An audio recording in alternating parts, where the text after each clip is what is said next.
Join me in a journey of Valheim. What's going on, everybody? Thank you for checking out the channel. In today's video, we're diving into the open world survival game with Vikings called Valheim. So Valheim was just released on Steam, and it's actually a co-op. It allows you to play with your other friends in a Viking world, which is procedurally generated. That means the map is always changing and it's always being updated. It's a co-op PvE game, which means you can play with 2 to 10 of your friends if you'd like. You can also build and sail ships, build houses, and all sorts of other stuff that you can craft inside the game. So in this video, we're taking a look at some gameplay, the basic mechanics, and how to actually get started.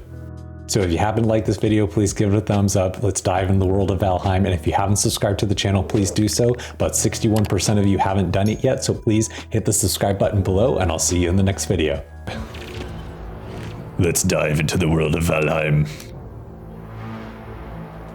Select your character. Where is my character? New. Like long braided hair. Oh, I like this one.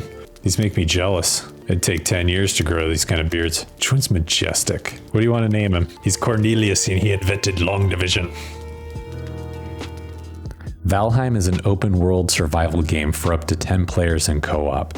You can go in with your friends. It's set in a Viking culture, and you can explore all of the landscape. The visuals in the game are very beautiful, they're very bright, and it reminds me a lot of Breath of the Wild. Crafting is an essential function of the game, and you go around and collect materials and then use tools to actually build things to survive. There are basic tools like a hammer and an axe, and you have to go around and collect wood. Like most survival games, you collect materials and use them to build your house. But the visual effects in this game are actually pretty cool, as much as chopping down a tree and making sure that you pay attention to the direction of which it falls so it doesn't land on you or on your house. Another essential function to building is using the crafting table, and the crafting table must be placed indoors. So when you start early game like you see here, you have the opportunity to go to one of the first houses that you run into and mine all of the materials, but first you have to build the crafting table. Shelter is also very important in Valheim because it actually protects you from the cold. Just like in the real world, you need shelter in order to survive. And there's also the importance of building a fire.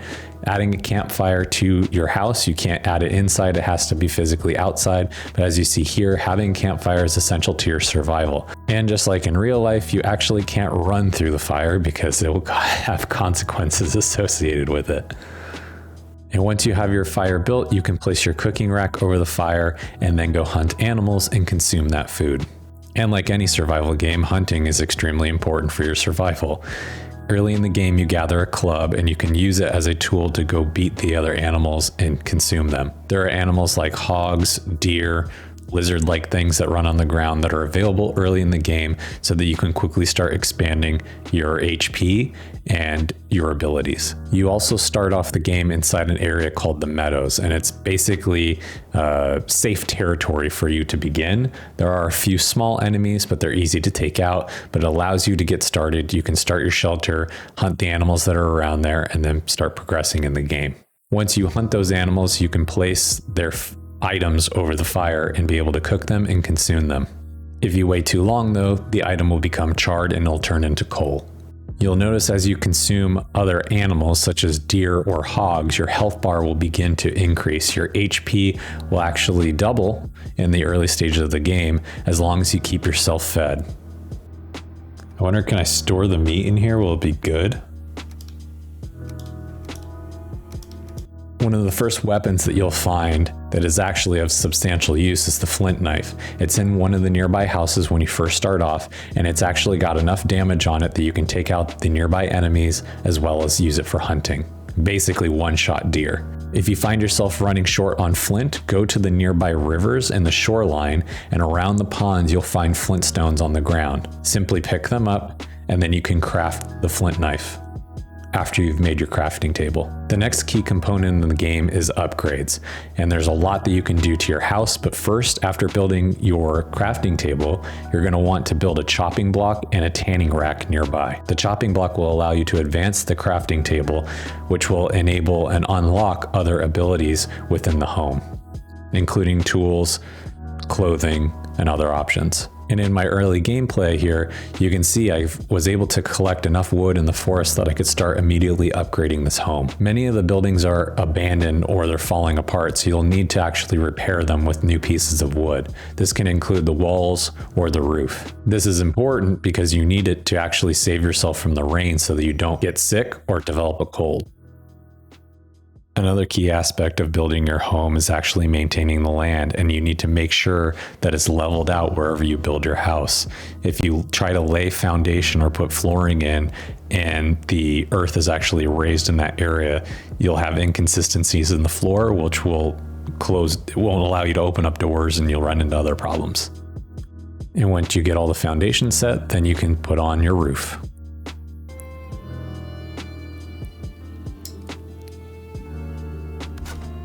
Okay. Like other survival games, you're going to need a lot of materials, and in this game, the huge focus is on wood. So you'll need to create a storage box so that you can help store all these other items aside from what's in your backpack, so that you have a place to maintain all of the inventory. When you first start in Valheim, you'll begin in the meadows, which is safe territory, but right outside of there is enemy territory, and it's called the Black Forest. You want to stay away from the Black Forest because there are monsters and other beasts that are inside there that can easily kill you, especially early on in the game when you don't have any massive weapons. You see here in this gameplay that the earth was shaking, and I started to wonder exactly what was going on, and then this happened. Holy shit. Oh my god.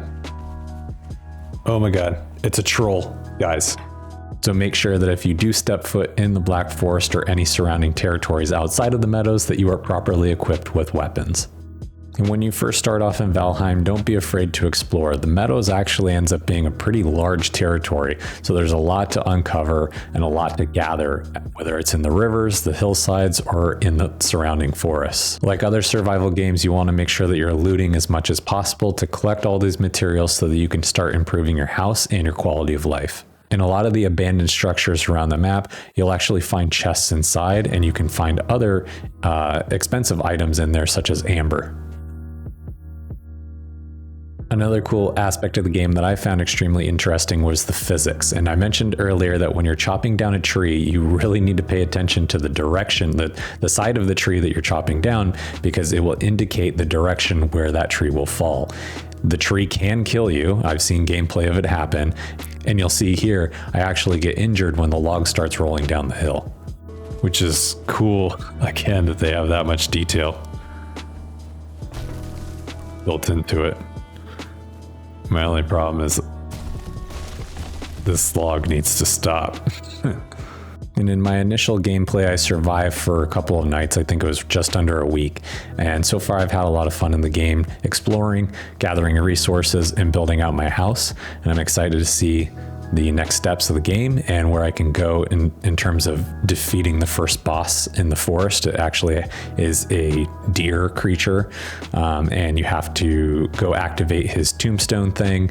It revives him into the game, and then you have to actually defeat him. So I'm going to focus on crafting a bow and some other weapons and go defeat him for the first boss. I hope that these initial details are enough to get you started in the game and you can get a glimpse of what Valheim is like. If you happen to like this video, please give it a thumbs up. Comment below what you think about Valheim or other RPGs that you're interested in. And if you haven't subscribed to the channel, please do so. I'd love to have you on board, and then you can get notifications when I upload new videos just like this one. So I hope you have a good one, and I'll see you in the next video.